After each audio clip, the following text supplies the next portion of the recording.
I must, for myself, examine the reasons I left the comfort of Kaldahar for a journey to Deeping Dale, the place of Isilor's birth. It is much like the assignments given to me by Uncle Oswald and Isilor himself.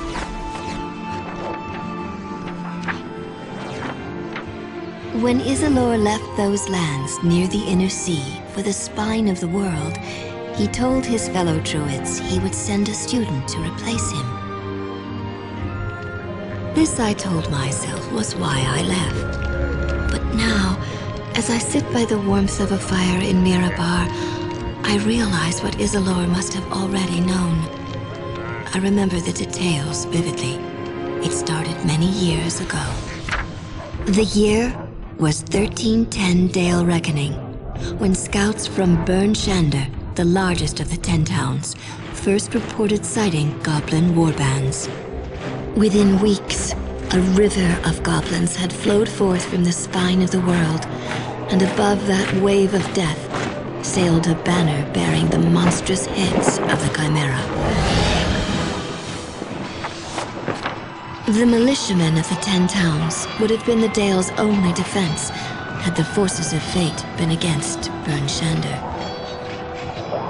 But Albrecht Dinsmore, the mayor of the Town of Targos, urged the council to send a messenger south to the port cities of Luskan and Neverwinter.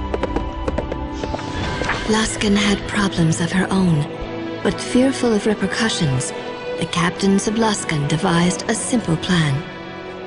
Throughout the city, they posted notices promising wealth and fame. With lean work in the northern port city, many mercenaries and thugs were lured to the ships that would take them even further north.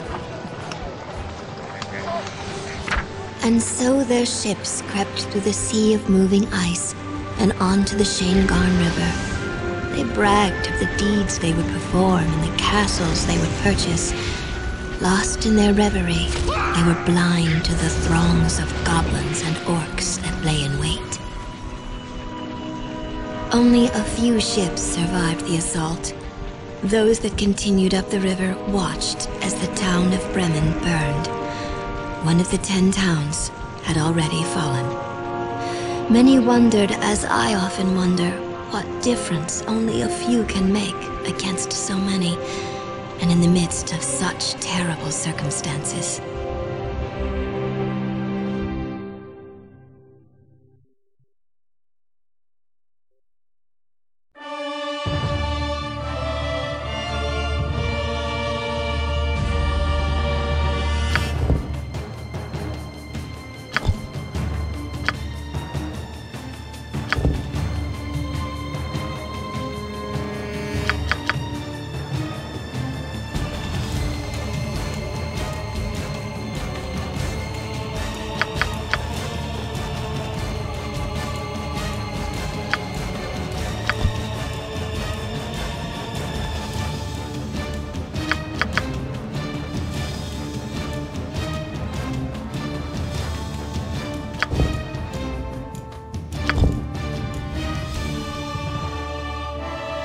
Gods grant me strength to victory.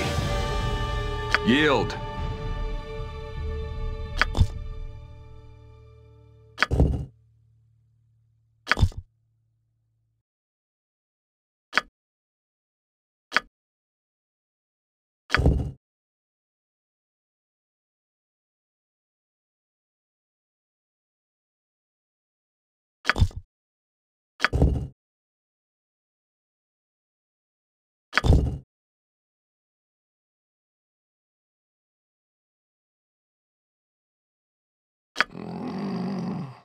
I'll split you in two. Come here, you wretch.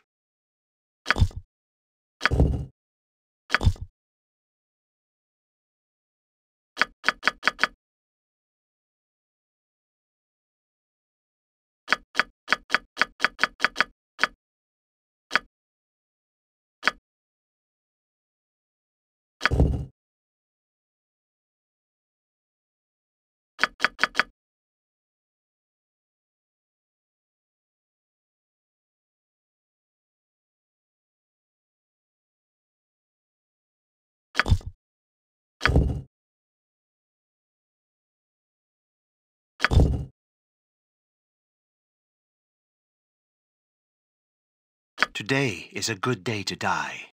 The sun has set on this one's life. Your life holds no promise.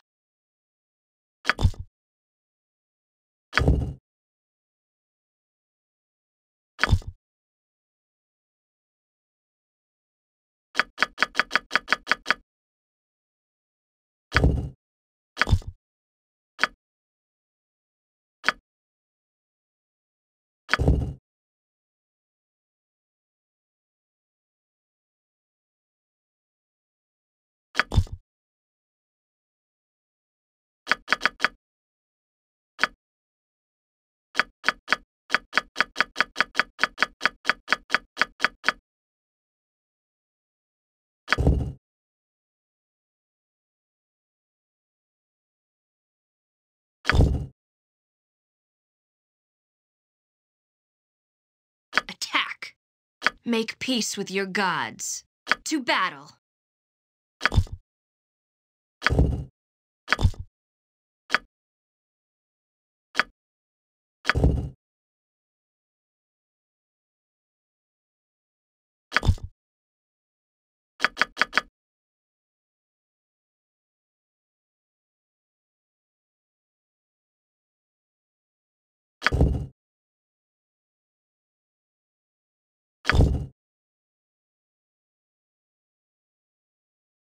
Elken ulu datir. Bathatan. Plena ustavelv.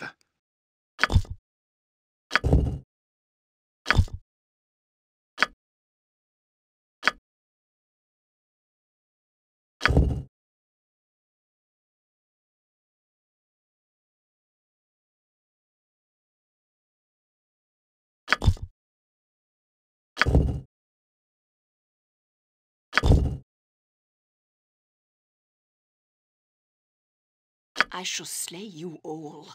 A little fire and lightning should liven things up. I shall see you to your grave.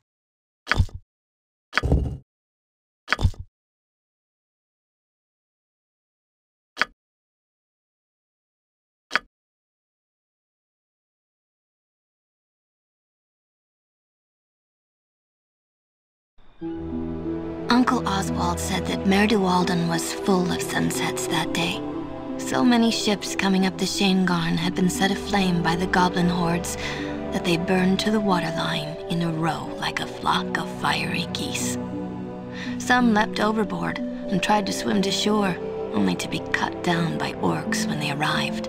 Others clung to the hulking infernos and were inevitably consumed in the flames. The rest dropped into the icy deep, snowflakes off Death's shoulders as he shrugged over the dale. So many had died already in the attacks that the failure of the Luskan forces to arrive was but a sigh, a comma in what was to be a rather long story. Only a few small ships made it through to Targos, where my uncle was watching from the upper reaches of the town. Many villagers were too busy repelling enemies at the palisade wall to notice a few sad, sorry stragglers make it into the port. The sun burned behind the horde and cast a cloak of shadows over the heart of Targos and all within. It was into this shadow that uncommon mercenaries were thrust from Captain Hedron's ship, the Wicked Wench. Like many other mercenaries in the town, these few had come from Luskan. Unlike the others, their journeys would take them far beyond the rude palisades and bloody fields that lay ahead of them. Well, here you are, straight from Bremen to the scenic shore of Targos herself. Now that you'll be seeing the skeleton of the town you'll be defending, you sure you don't want me to take you back? Aye. You see those wrecked homes along the shore? Well, the ones the goblins didn't tear down, the people at Targos did. They're building a wall around the town and they need all the lumber they can get. Damn wall won't keep the wind out, much less goblins, by my tell.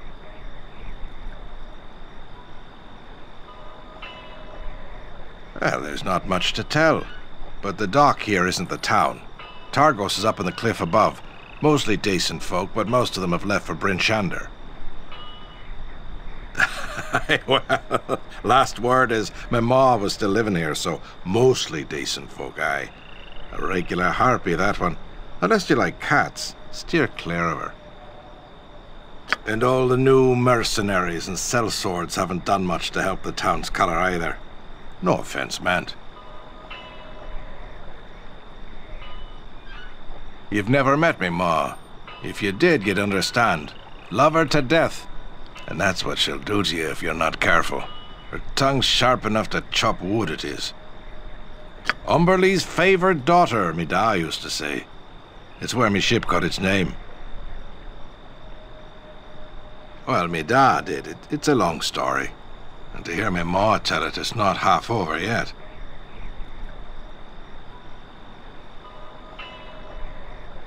Well, you'd want to be saying the lord of this place. Ulbrecht's his name. Good enough fella for a lord. Scale the cliffs to the main town. He's bound to be in one of the manors up there. Snag one of the locals. They can guide you better than I could. You can thank me by not following foolish orders and coming back in one pace. As guests go, you've been saints aboard my ship. I got a place for you if you ever be needing it. The town seems a mite quiet, though.